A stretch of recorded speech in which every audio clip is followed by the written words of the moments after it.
Muy buenas tardes, señoras y señores. Bienvenidos al atardecer de este viernes, día 8 de noviembre de 2024. Un día más tenemos que empezar contándoles cómo está la situación en la Comunidad Valenciana. Ya saben que hace ya prácticamente 10 días que comenzó una dana que hasta la fecha, vamos a actualizar los datos, se ha cobrado ya con toda seguridad 223 fallecidos. 223 en víctimas mortales, 215 en Valencia, 7 en Castilla-La Mancha, 6 en Leturo y 1 en Mira y 1 en Andalucía, concretamente en Málaga. De los fallecidos, 208 ya tienen autopsia y 167 están identificados. De hecho, 106 han sido ya entregados a sus familias.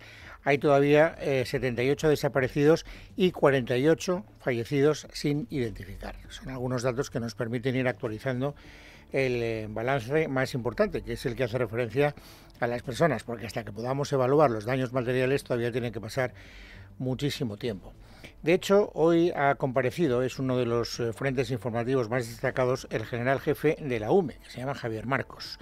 Y el general lo que ha dicho en esa comparecencia pública es que el mayor reto que tiene en este momento la UME es conseguir precisamente que la cotidianeidad de los ciudadanos afectados por la dana pueda empezar a semejarse lo más posible a lo que eran sus vidas cotidianas antes de la tragedia. Nuestro mayor reto es hacer que la gente pueda hacer lo de siempre cuanto antes. Y para conseguirlo, sin demora de tiempo, lo que ha querido explicar es que el esfuerzo que está haciendo la UME, y no solo la UME, sino también el resto de las fuerzas armadas, es un esfuerzo que no tiene precedentes en nuestro país.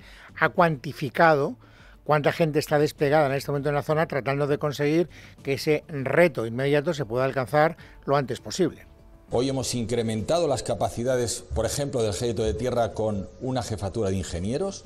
Con la Armada hemos incrementado el número de buques, sobre todo para fortalecer la búsqueda y localización de posibles desaparecidos o fallecidos en el litoral. Se han multiplicado por 6 el número de equipos de buceo. El Ejército del Aire ya está preparado con aviones en las bases para comenzar relevos, de manera que mantengamos siempre el mismo número de militares en zona. Y no solo se está haciendo ese esfuerzo con carácter, digamos, inmediato, sino que además, y este es un mensaje que ha querido recalcar de manera especialmente enfática don Javier Marcos, el general jefe de la UME, es que no se trata de que vayan a estar ahí hoy o la semana que viene. Van a estar todo el tiempo que sea necesario, ha dicho, hasta que se alcance la normalidad que todos ansiamos. Les aseguro que las Fuerzas Armadas estaremos con ustedes todo el tiempo que haga falta, que seguiremos dándolo todo el tiempo que haga falta. Les pido que estén tranquilos, porque estaremos con todos los valencianos sin descanso hasta el final. Bueno, ese es el mensaje de solidaridad, de apoyo que ha querido trasladar el general jefe de la UME, pero naturalmente nadie pone en duda que lo están haciendo con su mejor voluntad posible. Sin embargo, hoy fíjense, si ustedes se asoman a los medios de comunicación, verán que el ejercicio informativo que está requiriendo más esfuerzo, el que se está desplegando, digamos, con más intensidad, es el de tratar de reconstruir qué pasó en las horas previas a la dana, para saber si alguien hizo especialmente mal su trabajo o si la magnitud de esta tragedia hubiera podido mitigarse con una reacción más temprana. A propósito de esta cuestión de fondo, el general jefe de la UME ha dejado claras dos ideas desde su punto de vista, que no dejan de ser controvertidas, como luego veremos. La primera, por lo que respecta a la UME, es que ellos reaccionaron a tiempo. Intervinimos lo antes posible. Por lo tanto, yo creo que, por lo menos desde el punto de vista de la UME, lo que a mí me llegó no falló, porque se informó en tiempo oportuno todo lo que se pudo. Y la relación entre los organismos de la Comunidad Autónoma de Valencia y el Ministerio de Interior fue perfecta y se actuó de forma coordinada. Bueno, este es el punto más controvertido. decir que la coordinación, que la información entre las autoridades autonómicas o del ministerio de la ministra Teresa Rivera, etcétera, fue perfecta, es algo que hay que poner en duda en base a todos los datos que vamos conociendo y que luego analizaremos con un poquito más de detalle, con un poquito más de tranquilidad. También es verdad que con ánimo, yo creo, que de echar una mano, restarle hierro a esa polémica que estamos viviendo, el propio Javier Marcos ha querido dejar claro que desde su punto de vista lo que ocurrió, desgraciadamente, en La Dana era imposible, ha dicho, de prever. Es que nadie podía prever la magnitud de lo que ocurrió. Es que la velocidad del agua desde el inicio de las cuencas junto con el lodo, eso no lo podía prever nadie. Toda la información que se proporcionó era buena. Y la contrastamos mientras ya estábamos actuando para llegar lo antes posible. Bien, la cuestión es si la información buena a la que hace referencia el señor Marcos se produjo a tiempo y si los canales a través de los cuales se canalizó eran los más adecuados. Pero de eso, insisto, hablaremos a continuación. Lo digo porque, como les decía hace un instante, si ustedes ven hoy los medios de comunicación se darán cuenta de que las informaciones más extensas están precisamente, y además no en un medio, ni en dos, ni en tres, yo creo que prácticamente en todos, de manera destacadísima, está la reproducción casi minuto por minuto de lo que ocurrió el día de la Dana desde primera hora de la mañana. Si queremos resumir lo que ocurrió, tal y como lo cuentan los medios de la comunicación, tenemos que ir a los puntos fundamentales. Lorena López Lobo. Fueron 8 horas en las que, según cuenta este periódico, la Generalitat Valenciana desdeñó los avisos de la EMET, de los alcaldes del 112 y de la Confederación Hidrográfica del Júcar. La secuencia de lo ocurrido comienza a las 12:23 de la mañana, cuando la consejera de Interior, Salomé Pradas, recibe una llamada de la delegada del Gobierno. Quedan en mantener el contacto para estar al tanto de la evolución del temporal. Acto seguido, a las 12:30, Mazón hace unas declaraciones en las que asegura que la gota fría remitirá. Según la previsión, el temporal se desplaza hacia la serranía de Cuenca en estos momentos, por lo que se espera que en torno a las 18 horas disminuya su intensidad en todo el resto de la Comunitat Valenciana. A las 12:48, la delegada del Gobierno vuelve a llamar a Salomé Pradas y le comunica la preocupación que hay por la situación de la población de Carlet. La consejera acude a Carlet personalmente para comprobarlo por sí misma. A las 2 de la tarde, la consejera Pradas llama de nuevo a la delegada del Gobierno y le solicita la intervención de la UME en Utiel. Pero no es hasta una hora más tarde, a las 3 de la tarde, cuando, con toda esa información, la consejera valenciana de Interior convoca la reunión del CECOPI, órgano de coordinación de emergencias, y se pide oficialmente la intervención de la UME. A esa hora, Mazón mantiene una comida de trabajo cerca de su despacho, a pesar de que no consta en la agenda oficial. Tampoco han ofrecido desde el Gobierno valenciano información alguna acerca de con quién estaba reunido. No es, sin embargo, hasta las 5:03 de la tarde cuando la UME comienza a desplegarse en la comarca de la Plana Utiel-Requena.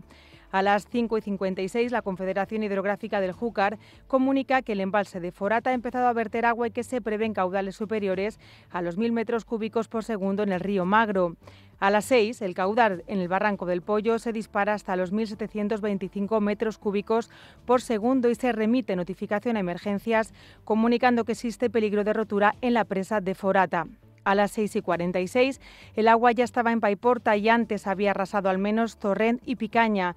Es en algún momento, a partir de las 7 de la tarde, cuando el presidente de la Generalitat, Carlos Mazón, hace acto de presencia en la reunión del CECOPI, 2 horas después de la convocatoria oficial. La alerta a los móviles de los valencianos llegó pasadas las 8 de la tarde, 8 horas después de que las lluvias torrenciales comenzaran a desbordar barrancos y ríos y 13 horas más tarde de que la alerta roja meteorológica se declarara en la provincia. Bueno, estos son los datos fundamentales. Si queremos ir a la almendra del problema, tal y como yo lo veo por lo menos, yo creo que nos vamos a encontrar aquí con 3 asuntos interesantes, yo creo que los más confusos. En primer lugar, nos contaba Lorena, cuentan los medios de comunicación, ella ha seguido el relato que hacía, por cierto, que se me olvidó decirlo antes, el diario El País. Bueno, pues según ese relato, efectivamente, pues a las 13:30, aproximadamente a la 1:30 de la tarde, se tiene ya una información muy preocupante de lo que está pasando en Utiel, hasta el punto de que a las 2 de la tarde, la consejera Salomé Pradas le pide a la delegada del Gobierno que intervenga la UME. A mí me cuesta mucho entender, es una de las dudas que tengo, por qué si esa llamada, si esa solicitud inicial se hace a las 2 de la tarde, ¿por qué no se da la orden del despliegue hasta las 3 de la tarde durante la reunión de coordinación de emergencias. Ahí se ha perdido ya una hora que nadie me ha sabido explicar muy bien en qué se produjo.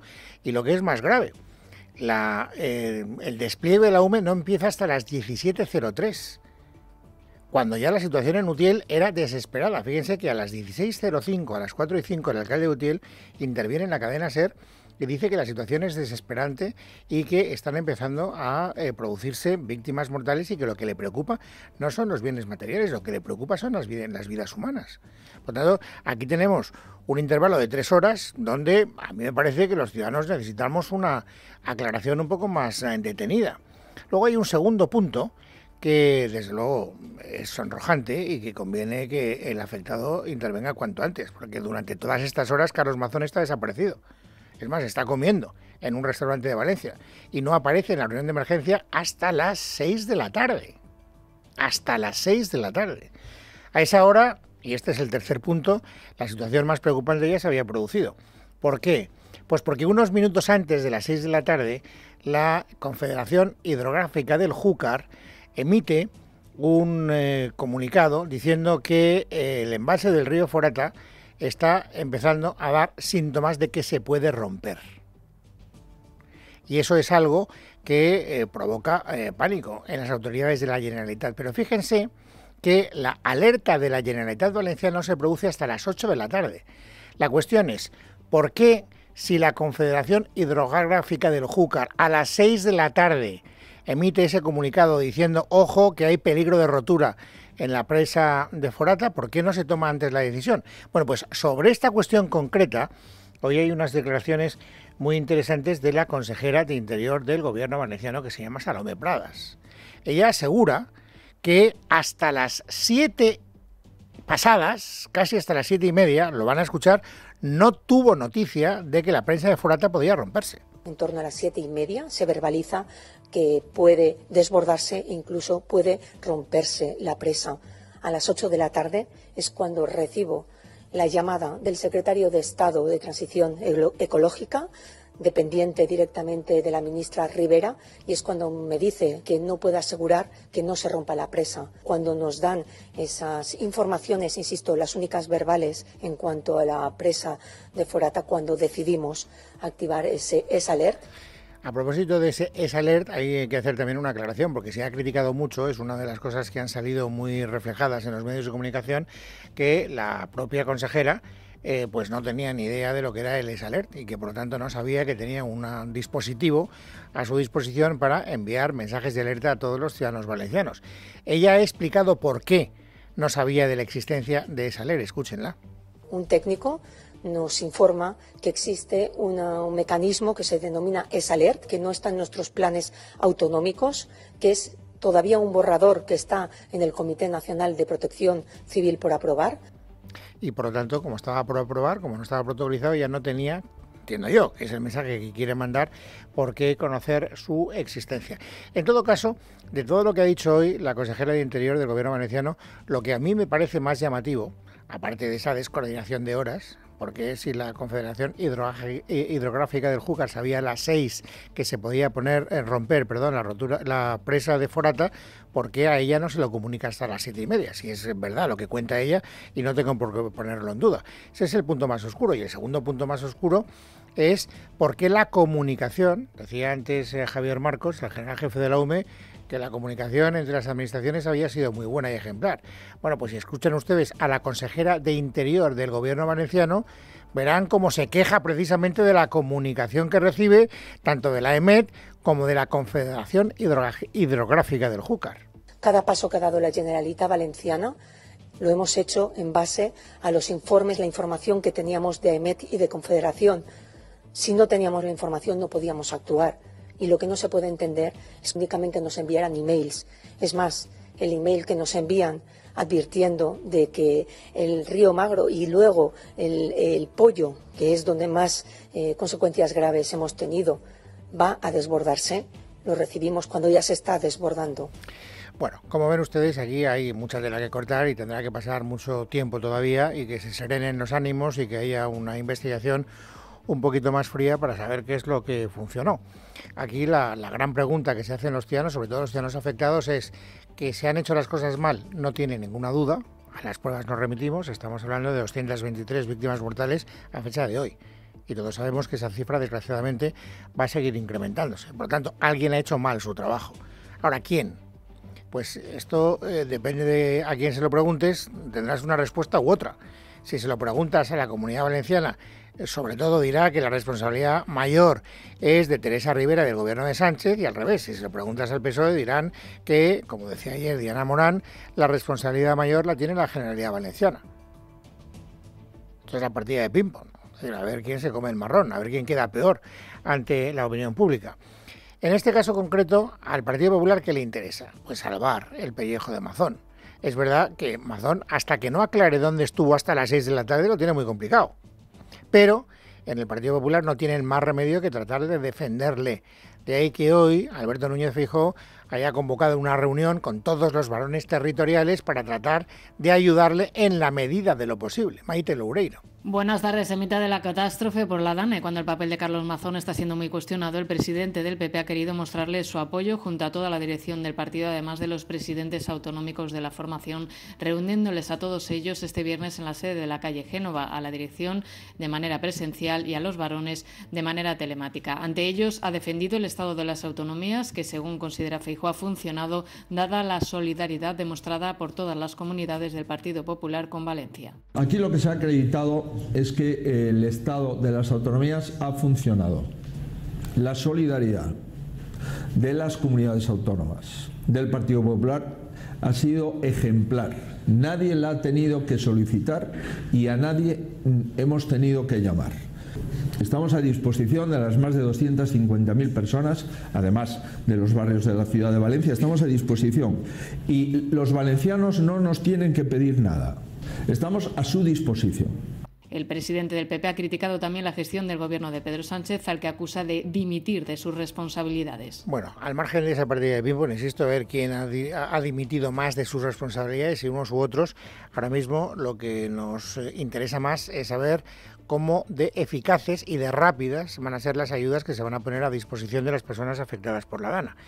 Hay algunas personalidades políticas, algunos miembros del gobierno, que están tratando de destacar en esa materia. Por ejemplo, Yolanda Díaz, ministra de Trabajo, que hoy ha anunciado una serie de medidas que inmediatamente se han empezado a convertir en controvertidas. Para que vean ustedes hasta qué punto ni siquiera a la hora de ayudar podemos encontrar un discurso más o menos homogéneo o unitario. Leticia Vaquero.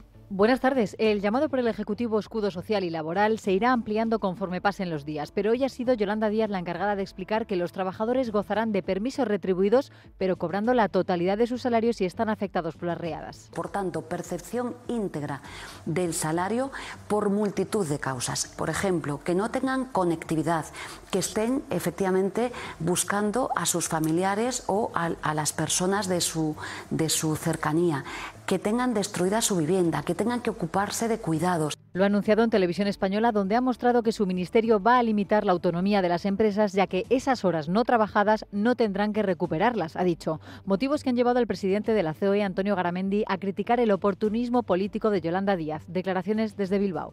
No entiendo gente que aprovecha esto para soltar medidas que ni están pactadas ni se conocen nada, que es como, por ejemplo, en estos momentos el Ministerio de Trabajo, que está diciendo que va a hacer lo del permiso retribuido. A ver, en el COVID podía tener sentido, pero si es que aquí, pero si no hay empresas, es decir, pero si no hay nada, si es que los bares no les ha quedado nada, es que los comercios están arruinados. Y eso que Garamendi ha enviado un mensaje de aliento y de unidad de todos en estos momentos, donde está en plena comunicación con el Gobierno y los sindicatos, igual que la patronal valenciana lo hace con el de Mazón. Pero Díaz advierte, está haciendo un seguimiento de las empresas que incumplen. Claro, pues imagínense ustedes, si queremos presumir, me refiero al Gobierno, de escudo de protección laboral y resulta que los empresarios pues ya lo empiezan a poner en cuestión con razones que por otra parte suenan a bastante razonables, pues imagínense ustedes la tranquilidad que esto puede, en fin, producir en los ciudadanos que escuchen el mensaje. En todo caso, que el Gobierno está empeñado en que las medidas sean suficientes y además lleguen rápido, lo acredita el hecho de que, por ejemplo, vaya a haber un consejo extraordinario el próximo lunes. y que por lo tanto no quieran perder un minuto y acumular más medidas aparte de las que ya detalló el propio presidente del Gobierno después del Consejo de Ministros que se produjo el martes de esta misma semana. Carlos Cuerpo, que es el ministro de Economía, ha anunciado ya algunas de las medidas que el Consejo de Ministros va a tomar el próximo lunes. Por ejemplo, esta. Y además lo que estamos haciendo a través de las entidades financieras es que los hogares y las empresas puedan tener un adelanto, un anticipo de todas estas cantidades a las que tengan derecho. Y esto no lo van a tener que devolver en 3 meses, al contrario, vamos a poner sobre la mesa unas ayudas que van a poder devolver en 5 o 7 años. Esto se concretará el lunes que viene en el próximo Consejo de Ministros. Junto con otras medidas que ya contaremos cuando las conozcamos, naturalmente. Y déjenme que les cuente una cosa más, si quieren ustedes, anecdótica, dentro de lo que supone el drama que estamos contando desde hace ya 10 días, pero que para los valencianos es muy importante, porque una de las dudas que ha empezado a surgir es, oiga, y con toda esta situación, ¿qué va a pasar con las fallas? Es verdad que faltan meses, pero las fallas hay que prepararlas con mucho tiempo y además toda la reconstrucción de la Comunidad Valenciana va a llevar mucho tiempo. Hoy le han preguntado sobre esa cuestión al ministro de Cultura, a Urtasun. Y Urtasun, pues, en fin, ahora lo escucharán, da a entender que le gustaría que se celebraran, pero que no sabe si vamos a llegar a tiempo. Bueno, están reunidos con ellos también esta semana, y están pendientes a ver en marzo a ver qué capacidad van a tener para desarrollar sus actividades. Entonces he estado reunido con ellos anteayer, hace 2 días, todo va muy rápido y hemos hecho tantas reuniones estos días como se imaginan, pero hace 2 días estuve reunido con las asociaciones falleras y estamos tratando también de ayudarles. Bueno, pues a ver si esa ayuda llega a tiempo y por lo menos hay fallas. Es viernes, es 8 de noviembre de 2024. Vamos, amigos, ahora como cada día a completar el paisaje informativo sobresaliente. Así que, Noelia Bautista, bienvenida, buenas tardes. Buenas tardes, Luis. Vamos con otras noticias y vamos con esa ultimísima hora porque acabamos de conocer que Gobierno Central y Generalitat Valenciana han alcanzado un acuerdo para la cesión de un centenar de viviendas propiedad de la Sareb para destinarlas a las familias afectadas por la Dana en la provincia de Valencia. Estos domicilios, 100 como les he dicho, se suman a las 214 viviendas públicas que la Consejería de Servicios Sociales Valenciana trabaja para poner a disposición de todos los damnificados. Es un comunicado que acaba de emitir el Gobierno valenciano y además a esta hora tenemos también testimonio de los vecinos de Cadaqués. Uno de ellos es un propietario de un restaurante, es uno de los afectados por la inundación que se ha registrado esta madrugada en la riera de la localidad. Riera en la que había una treintena de coches que han quedado destrozados contra el último puente antes de la desembocadura al mar. Y es que hay que decir que las fuertes lluvias siguen haciendo estragos, en este caso en Cataluña, donde eso sí, se había avisado a los vecinos, pero aún así no se ha podido impedir estos daños. Me ha entrado agua a todo el restaurante, me ha arruinado muebles, algunas neveras no están prendiendo, no sé si se ha arruinado el motor, si se ha puesto en cortocircuito, pero hablamos de varias máquinas y bueno, y un desastre absoluto, que lo único que podemos decir a favor es que bueno, no ha sido ni tan grave como el de Valencia, ni han habido muertos y incluso ha pasado fuera de temporada, que nos lo hace un poquito más fácil de gestionar, pero sí, un verdadero desastre. Sin duda, en Cadaqués no se ha vivido la tremenda situación vivida, por ejemplo, en Letur, en Albacete o en Valencia, situaciones que Sánchez va a relacionar con el cambio climático en Azerbaiyán, donde se celebra la próxima cumbre del clima y a donde va a poner rumbo para ausentarse de paso de la próxima sesión de control al Gobierno que se celebrará el miércoles. Una relación que ha establecido también el líder de UGT, Pepe Álvarez, que pide trabajar en esos protocolos para atender estas situaciones. Estamos ante una situación dramática, fruto del cambio climático. Hace mucho tiempo que desde la UGT estamos diciendo que el cambio climático está aquí y estamos viendo que cada vez que se produce una situación de estas características, pues las medidas están sin hacer, hay problemas de coordinación y en todo caso creo que ese es un debate que quedará para que lo podamos trabajar. Por su parte, la líder de Podemos, Ione Belarra, ha aprovechado también el discurso sobre el cambio climático para lanzar un mensaje al Gobierno. Defiende la secretaria general de Los Morados que su formación, que tiene 5 votos en el Congreso, no va a apoyar que se ponga fin al impuesto a las energéticas, a la luz de que el Ejecutivo podría estar barajando la tramitación parlamentaria de un paquete fiscal que incluiría un nuevo impuesto mínimo global del 15% para empresas multinacionales y una reforma de los tributos extraordinarios a la banca y a las energéticas. Yo estoy muy preocupada de que el Gobierno de España, pudiendo elegir hacer frente común con el bloque progresista, haya elegido cerrar la negociación primero con los partidos de derechas como el PNV y Junts, en vez de apoyarse en la mayoría progresista que es mayoritaria en ese bloque y que le dio la investidura a Pedro Sánchez. Creo que se equivocan una vez más en esta derechización y nosotros les hemos transmitido, igual que Esquerra y Bildu, la realidad, que es que nosotros no podemos aceptar un retroceso en la garantía de derechos que supone un impuesto a las energéticas que sirve para hacer políticas públicas. Al margen de esto, vamos con más asuntos. Atención también a la crónica de tribunales, porque acabamos de conocer que el Supremo ha puesto coto al análisis de la información que se le incautó al fiscal general del Estado, investigado, como saben, por la filtración de datos de la pareja de la presidenta de la Comunidad de Madrid. El alto tribunal ha determinado en una resolución del magistrado Ángel Luis Hurtado que solo se podrá analizar lo relacionado con la causa entre los días 8 y 14 de marzo, a la luz de que se ordenó hacer una copia íntegra de la información que contenían los dispositivos tanto de Álvaro García Ortiz como de la fiscal jefe provincial de Madrid, Pilar Rodríguez. Y además, también en clave judicial, sepan que hoy entra en vigor la reforma legal de la que se van a beneficiar hasta 52 etarras, gracias a que podrán convalidar sus condenas cumplidas en el extranjero. Y por cierto, que mientras tenemos la mirada puesta en la situación trágica que siguen viviendo en todos los municipios afectados por la Dana, no podemos perder de vista tampoco la situación en Canarias, porque mientras el gobierno canario sigue denunciando el colapso de las instalaciones, la presión migratoria no deja de aumentar en las islas. Hoy han sido 278 los inmigrantes ilegales que han llegado hasta sus costas. Paco Robaina. Salvamento Marítimo ha rescatado esta madrugada a 278 migrantes en 4 pateras en aguas cercanas a Canarias. El primer rescate ocurrió a las 12 de la noche cuando un pesquero avistó una embarcación con 67 personas de origen subsahariano a unos 107 kilómetros de Arrecife, capital de Lanzarote. La guardamar Urania los trasladó hasta el puerto de la capital. Poco después, el radar CIBE detectó otra patera al sur de la Restinga, en El Hierro, donde la salvamar Adara evacuó a 101 personas, incluidas 2 mujeres y 2 menores, hacia el muelle de la Restinga. Ya en la mañana, la guardamar Calíope rescató otras 2 embarcaciones con 50 y 60 personas de origen magrebí, trasladándolas también a Lanzarote. Todos los rescates han sido coordinados por los centros provinciales de salvamento, tanto de Las Palmas como de Tenerife. Gracias, Paco. En Italia, ni la justicia frena a la primera ministra Giorgia Meloni, que sigue con su plan de traslado de inmigrantes ilegales. Hoy ha enviado a Albania un segundo buque. Verónica Jorro, buenas tardes. Buenas tardes. Se trata de un barco militar italiano que transportaba a 8 inmigrantes, 6 de origen egipcio y 2 bangladesíes, y que ha llegado este viernes por la mañana al puerto albanés de Şengjin, fruto de un acuerdo bilateral que ya motivó el traslado de un primer grupo a mediados de octubre, si bien en este caso una sentencia judicial obligó a llevarlos de vuelta a Italia. Sobre este asunto ha hablado la primera ministra italiana Giorgia Meloni desde Budapest, donde participa en el Consejo Europeo. Entre los dirigentes europeos existe cierta preocupación por el tema de los países seguros, que según algunos gobiernos no están en condiciones de poder definirse que es un país seguro, y que leyendo algunas sentencias se corre el riesgo de encontrarse con una realidad que no hay en países seguros. Trovarsi di fronte a una realtà nella quale non esistono paesi sicuri.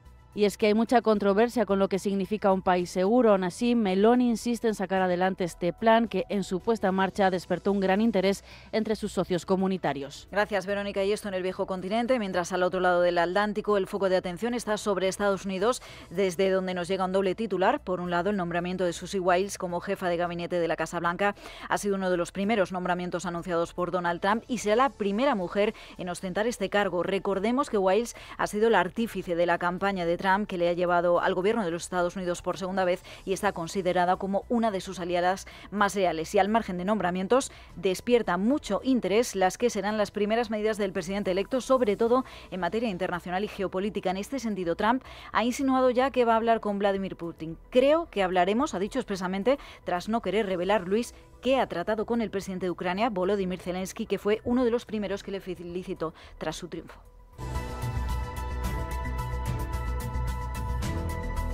En Casa de Herrero, con Luis Herrero.